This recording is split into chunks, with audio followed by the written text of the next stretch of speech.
Yo he decidido, oyendo a mis amigos y amigas que están aquí, habitar esta emoción, compartirlas con ustedes. Ayer, durante estos días, yo que tengo el privilegio de trabajar con Rolando Cordera muy cerca, preguntábamos, ¿y qué vamos a decir? ¿Qué podemos decir cuando el tema es la globalidad en el mundo, posibilidades sin límite, límites necesarios? Teníamos una seguridad, viene Alicia Bárcenas, talentosa, la oímos y sobre eso, pero viene Ángel Gabilondo, con la profundidad y la emoción y la capacidad de que pareciera que platica con Hegel y Kant en las mañanas cuando desayuna, o por lo menos eso nos hace sentir. Y obviamente con gente como Rolando o Leonardo, el mismo rector, que también haciendo uso de la emoción, pues obviamente también me provoca a mí la emoción de que alguien que quiero tanto diga esas cosas de mí. Gracias, muchas gracias, rector, por estar siempre cerca de mí. Pero déjenme decirles que yo creo que debo, en este momento que habita la emoción, arriesgarme mucho. Normalmente cuando uno está en esta parte, ustedes, los alumnos, asumen que nosotros sabemos, conocemos, podemos explicar hasta lo innombrable. Pero déjenme decirles que yo quiero confesarles que no sé exactamente qué pasó. No sé cómo llegamos aquí. En los 80s, cuando yo estudiaba la economía neoclásica y después tuve la oportunidad de acercarme al pensamiento estructural en Europa y conocer el pensamiento cepalino.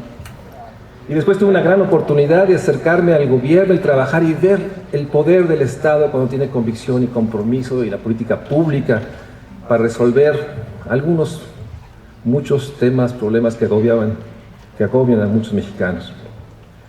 Y después tuve el enorme privilegio, lo que es mi mayor orgullo profesional, ser maestro de la UNAM.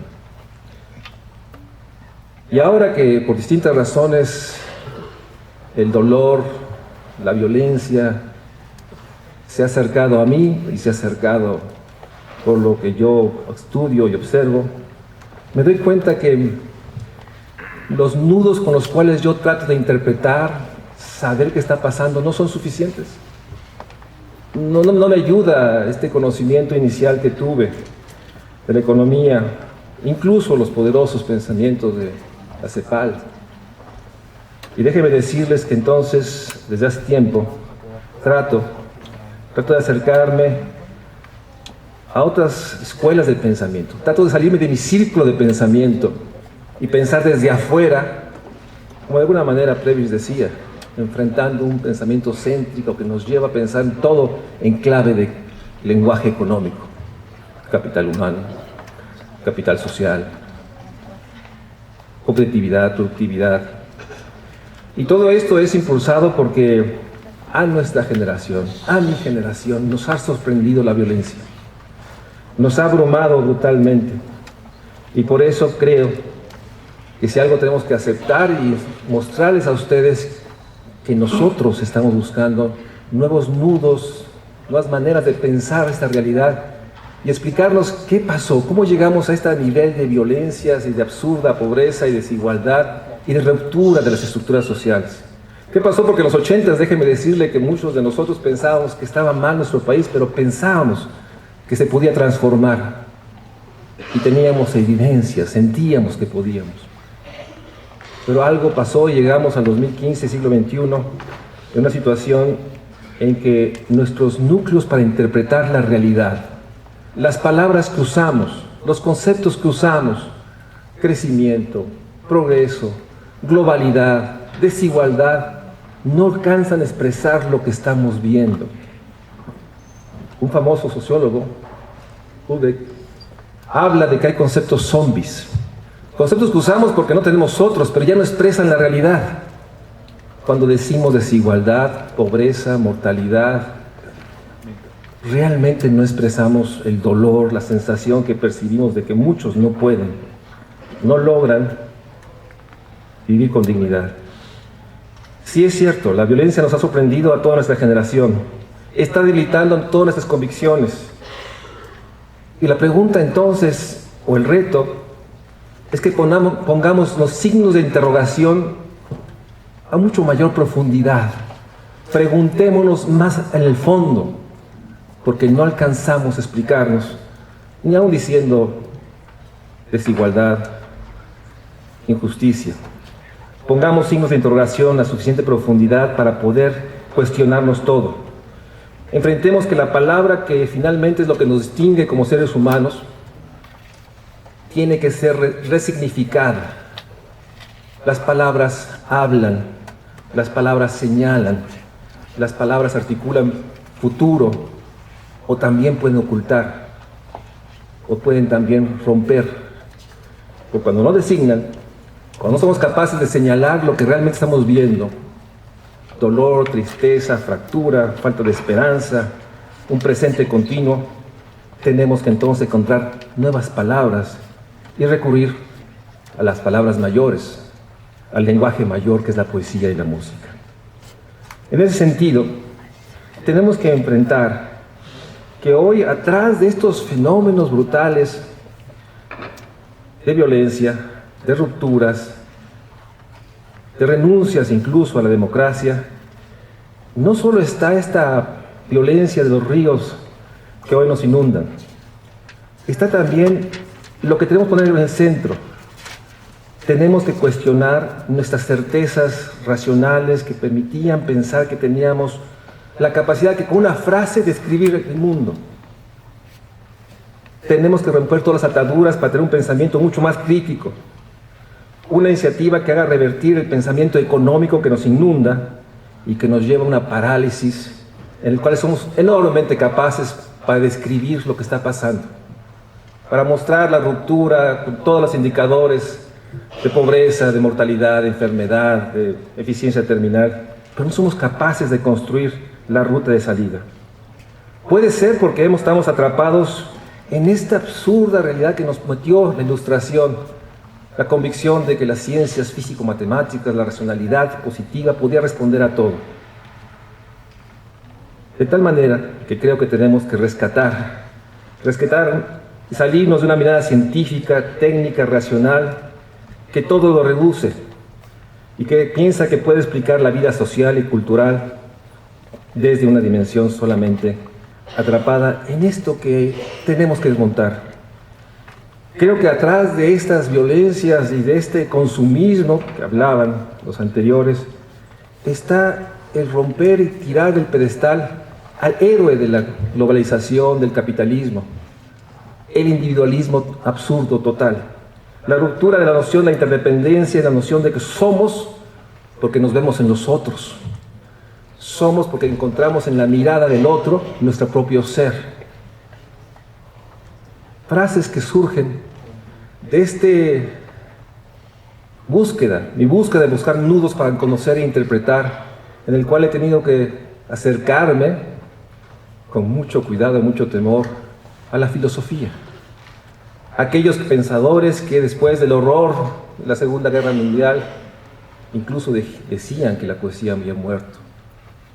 Encontrar en su cuestionamiento al pensamiento racional, totalitario, absoluto, nuevos conceptos que nos permitan interpretar esta realidad. Y enfrentar que el arsenal conceptual de las ciencias sociales y económicas hoy son incapaces de interpretar el mundo y mucho menos encontrar una salida. En ese sentido, creo que hoy tenemos una crisis de interpretación de la realidad.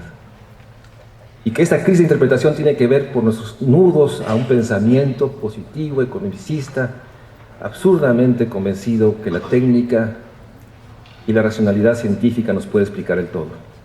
Entonces tenemos que revisar radicalmente nuestros presupuestos, volver la mirada a otros saberes, al lenguaje, a la filosofía, a volver a pensar cuáles son los sustentos de nuestro ser y enfrentar que hay algunas razones, más bien, hay algunas acciones que hacemos que no responden a ninguna racionalidad económica. Yo me he acercado, y ahí tiene mucho que ver Cordera, porque constantemente hablamos de Freud, digamos que es un poco la época.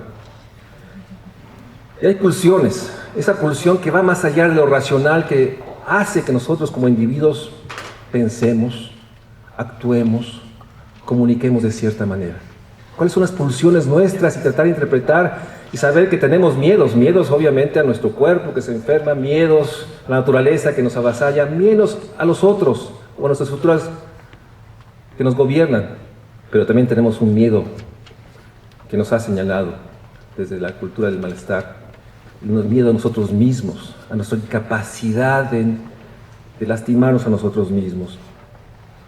En ese sentido, tenemos que aceptar y poner realmente en todo su centro que pensar la globalidad y los límites del pensamiento para interpretar la globalidad debe tener capacidad para abrir y nombrar lo que hoy significa este río de violencias. San Fernando, Chenaló, Ayotzinapa, Iguala, El Charco, son nombres de la barbarie que está pasando dentro de un mundo que se precia de progreso, de un bienestar.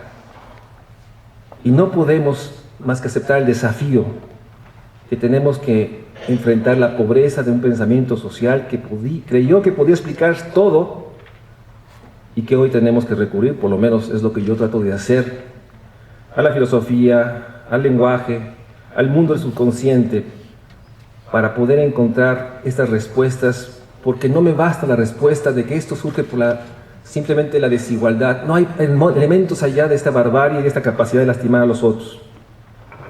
No hay duda, las violencias nos están transformando y están transformando todas las estructuras, y tenemos que ser capaces de ver más allá de estos oscuros nubarrones, estos tiempos de oscuridad, estas terribles tormentas, esta época que parece una época mefistólica, y ver que estamos una generación abrumada porque tenemos enfrente la mirada de ustedes que nos preguntan no solo qué pasó, sino qué hacemos. ¿Qué hacemos todos para que ustedes puedan construir no el estado de bienestar, el estado de justicia? Porque eso es lo que hay que construir. En ese sentido, yo creo que si algo tenemos que decirles a ustedes, o decirme yo a mí mismo en este filo del abismo que me he puesto porque estoy en una mesa de gente que quiero mucho, es reconocer que estamos tratando de construir un modelo interpretativo para construir los caminos que nos permitan salir, porque estamos convencidos que nuestro país es mucho más grande que sus gobiernos y mucho más grande que los que hoy usan el adjetivo de ser políticos. Pero desmontar esta construcción que hemos hecho en las últimas décadas del valor de satisfacción o de placer que nos da consumir por consumir. Enfrentar esta idea que no es la posesión del bien, es la compra del bien constante y constante, y enfrentar esta pulsión pues permanente que tenemos hoy en día de la insatisfacción. Tenemos el iPhone 5, ya sale el 6 y sentimos la insatisfacción del que está enfrente. Y así seguimos. Pero si no nombramos y no señalamos estas pulsiones que nos impulsan a este consumismo brutal que genera esta noción de que los individuos son individuos y seres que consumen, no podremos rescatar el gran instrumento transformador que es lo que yo constantemente repito en la Facultad de Ciencias Políticas y Economía, donde tengo el privilegio de dar clases. Mientras ustedes no rescaten la idea de la política y lo político como el instrumento para construir los acuerdos y los pactos para una nueva estructura de gobernar, no podremos construir este México de justicia y dignidad que hoy, más que nunca, debe surgir. Yo quiero decirles que nuestra generación, mi generación, está convencido que no podemos hoy en día renunciar al esfuerzo constante, no solo de interpretar qué pasó, sino de construir el camino y pensar un México al 2030, 2040. Y estar aquí con ustedes, estar aquí con el doctor Narro, estar aquí con mis amigos, Cordera, Del Val, Javier, Alicia, estar aquí con Ángel Gabilondo, un hombre, como digo, desayuna con Hegel y con Kant, debe ser motivo no solo de optimismo y de una enorme convicción.